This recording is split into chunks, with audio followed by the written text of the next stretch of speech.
তুষার ঝড়ে বিপর্যস্ত যুক্তরাষ্ট্রে 5 জনের মৃত্যু। 30 অঙ্গরাজ্যে বাতিল কয়েক হাজার ফ্লাইট। টানা বৃষ্টিতে বন্যার কবলে ব্রিটেন, জরুরি সতর্কতা জারি। ডোনাল্ড ট্রাম্পকে আনুষ্ঠানিকভাবে প্রেসিডেন্ট নির্বাচনে বিজয়ী ঘোষণা করল মার্কিন কংগ্রেস। 20 জানুয়ারি শপথের মাধ্যমে ক্ষমতার হাতবদল। ট্রুডোর পদত্যাগের ঘোষণায় অটোয়ায় অস্থিরতা। উত্তরসূরি হওয়ার দৌড়ে সাবেক অর্থমন্ত্রী ও এক ব্যাংক কর্মকর্তা। কানাডাকে আবারও যুক্তরাষ্ট্রের রাজ্য হওয়ার প্রস্তাব ট্রাম্পের। এবং ভারতের বেঙ্গালুরুর পর কলকাতায় শনাক্ত HMPV। মহারাষ্ট্র ও কর্ণাটকে সতর্কতা জারি। নয়াদিল্লির হাসপাতালগুলোকে রোগীর চাপ সামলাতে প্রস্তুত থাকার পরামর্শ।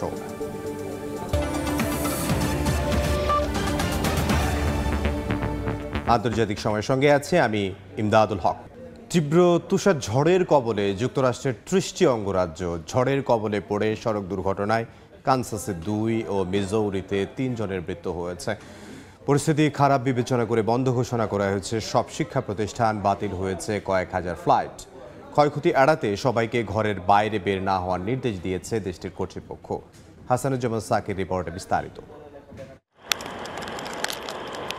যেদিকে চোখ যায় শুধুই শুভ্র তুষার। রাস্তাঘাট, বাড়িঘর, গাছপালা সবকিছুই ঢেকে গেছে সাদা বরফের চাদরে। তীব্র শীতে বিপর্যস্ত যুক্তরাষ্ট্র।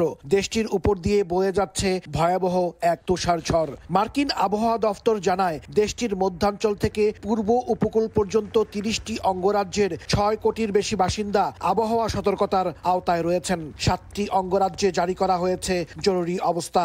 আবহাওয়াবিদদের মতে 1 দশকের বেশি সময়ের মধ্যে সবচেয়ে ভারী তুষারপাত ও সর্বনিম্ন তাপমাত্রার কারণ হতে পারে এই তুষারপাত।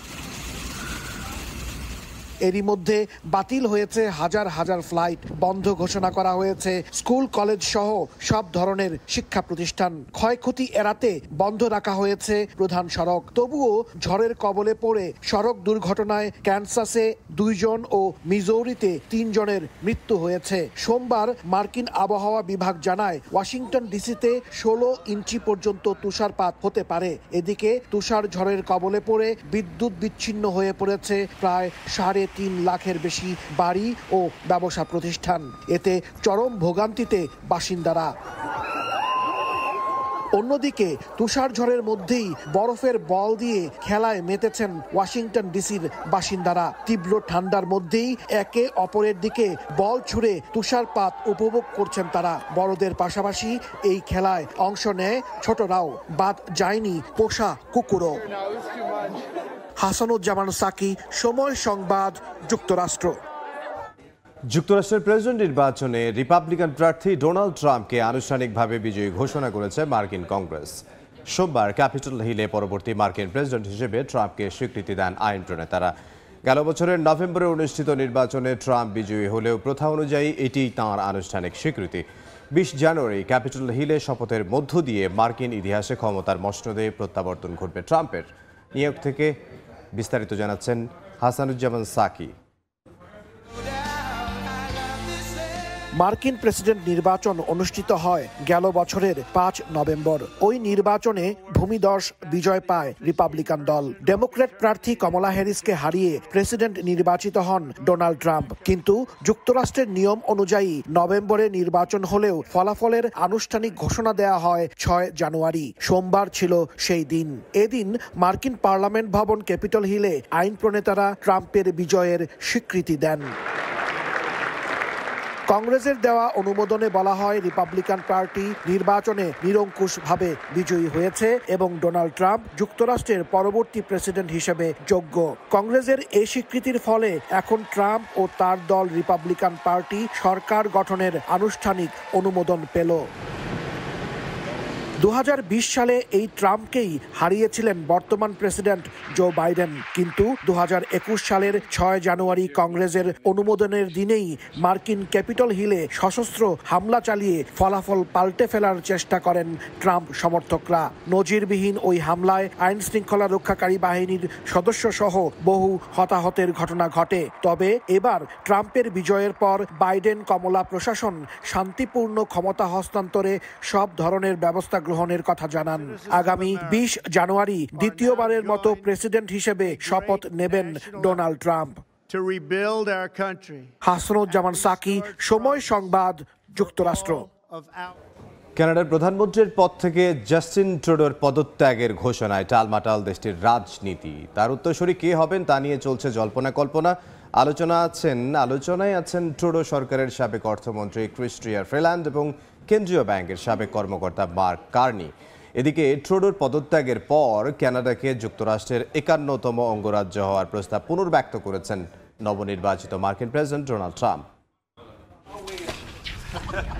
দীর্ঘদিন ধরে রাজনীতিতে কোণঠাসা হয়ে পড়া কানাডার প্রধানমন্ত্রী জাস্টিন ট্রুডো অবশেষে পদত্যাগের ঘোষণা দিয়েছেন। সোমবার দেশটির রাজধানী অটোয়ায় নিজ বাসভবনের বাইরে এক সংবাদ সম্মেলনে এই ঘোষণা দেন তিনি।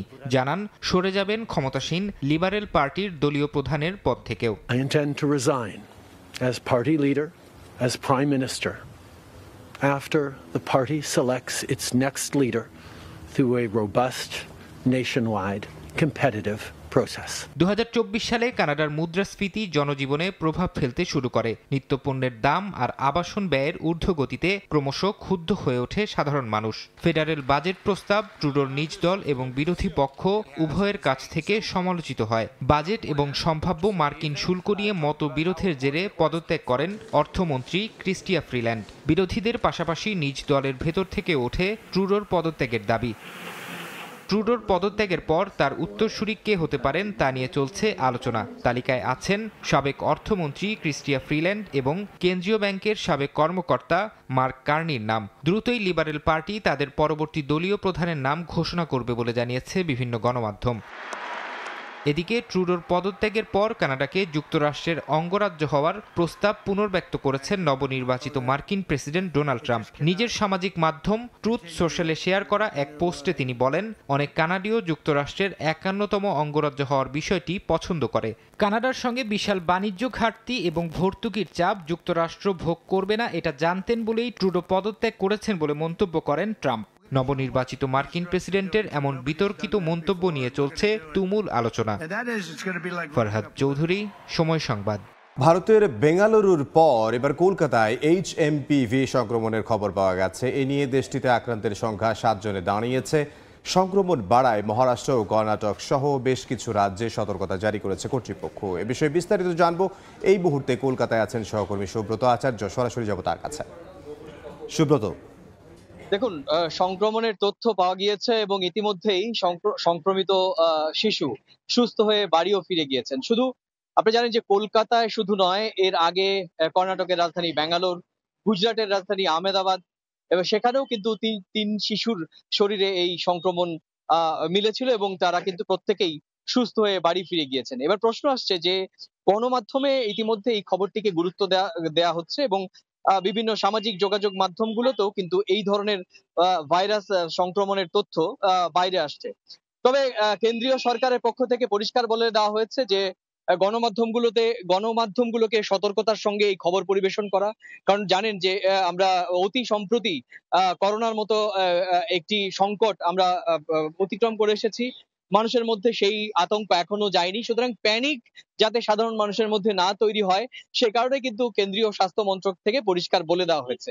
একই সঙ্গে চিকিৎসকরা এও বলছেন যে এই ধরনের যে ভাইরাস সংক্রমণের ঘটনা সেটি কিন্তু ভারতে এই প্রথম নয়, এর আগেও বিভিন্ন রাজ্যে এই ধরনের সংক্রমণের ঘটনা ঘটেছে। কিন্তু যেহেতু প্রতিবেশী দেশ চীনের অভ্যন্তরে এই ভাইরাসটি পাওয়া গিয়েছে এবং সেখানেও প্রচুর সংক্রমণের তথ্য বিভিন্ন গণমাধ্যম মারফত ভারতবাসী বা বিশ্ববাসী জানতে পেরেছে।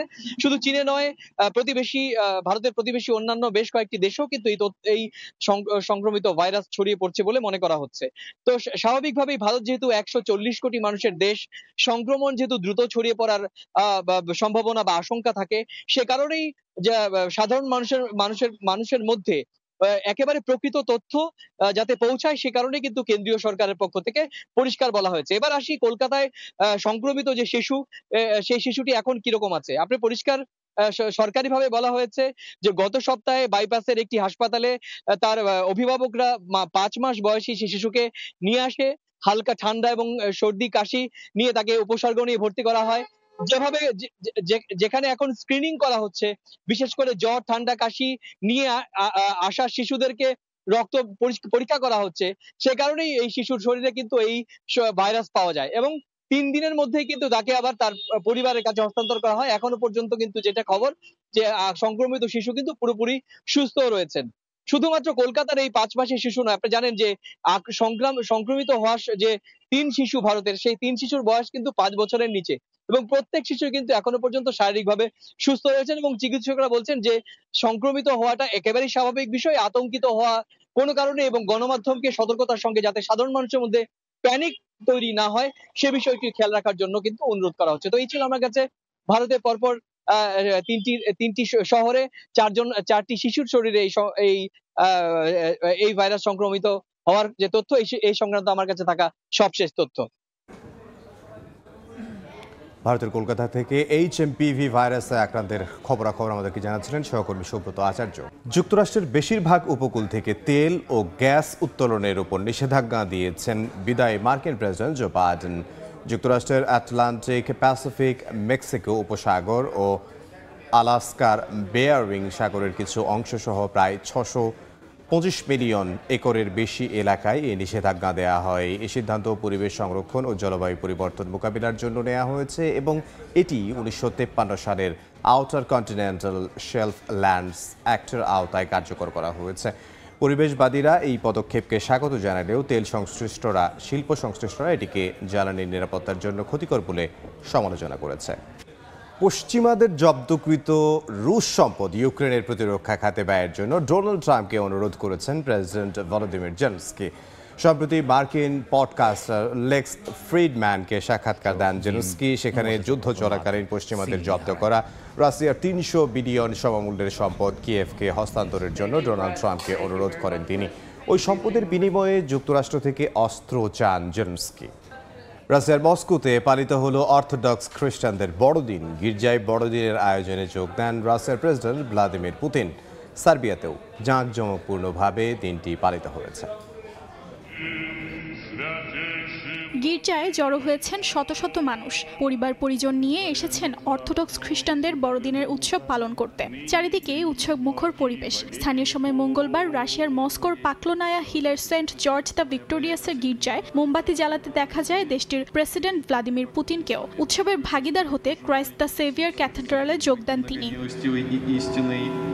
ক্রেমলিনের এক বিবৃতিতে রাশিয়া এবং বিদেশে অর্থোডক্স খ্রিস্টানদের অভিনন্দন জানান পুতিন। এছাড়াও গির্জা প্রধান প্যাট্রিয়ার্ক কিরিলের সঙ্গে সাক্ষাৎ করেন তিনি। সোমবার রাতে বড়দিনের উৎসবের মূল প্রার্থনা অনুষ্ঠিত হয় বলে জানা যায়। সৃষ্টিকর্তার কাছে প্রার্থনা করি যেন গৃহযুদ্ধ শেষ হয়। আরও প্রার্থনা করি যেন শান্তি ও ন্যায় বিচার একসঙ্গে আসে, কারণ ন্যায় বিচার ছাড়া শান্তি আসা সম্ভব নয়। এদিকে সার্বিয়ার রাজধানী বেলগ্রেডে জাঁকজমকপূর্ণভাবে পালিত হলো অর্থোডক্সদের বড়দিন। ধর্মীয় উৎসবটি পালন করতে গির্জায় জড়ো হন শত শত বাসিন্দা। বিশেষ প্রার্থনা অনুষ্ঠানের মাধ্যমে সূচনা হয় বড়দিনের। গ্রিস, বুলগেরিয়া, ইউক্রেন ও রোমানিয়ায় অর্থোডক্সদের বড়দিন 6 জানুয়ারি পালিত হলেও রাশিয়া ও সার্বিয়ার গির্জাগুলো জুলিয়ান ক্যালেন্ডার অনুসরণ করায় 7 জানুয়ারি তাদের বড়দিন উদযাপিত হয়। এপিফানি উদযাপন করা হয় 19 জানুয়ারি। অর্চিতা শেহজিন, সময় সংবাদ। আন্তর্জাতিক সময়ের শীর্ষ সংবাদ জানিয়ে দিচ্ছে আরও একবার। তুষার ঝড়ে বিপর্যস্ত যুক্তরাষ্ট্রে 5 জনের মৃত্যু। 30 অঙ্গরাজ্যে বাতিল কয়েক হাজার ফ্লাইট। টানা বৃষ্টিতে বন্যার কবলে ব্রিটেন, জরুরি সতর্কতা জারি। এবং ডোনাল্ড ট্রাম্পকে আনুষ্ঠানিকভাবে প্রেসিডেন্ট নির্বাচনে বিজয়ী ঘোষণা করল মার্কিন কংগ্রেস। 20 জানুয়ারি শপথের মাধ্যমে ক্ষমতার হাত বদল।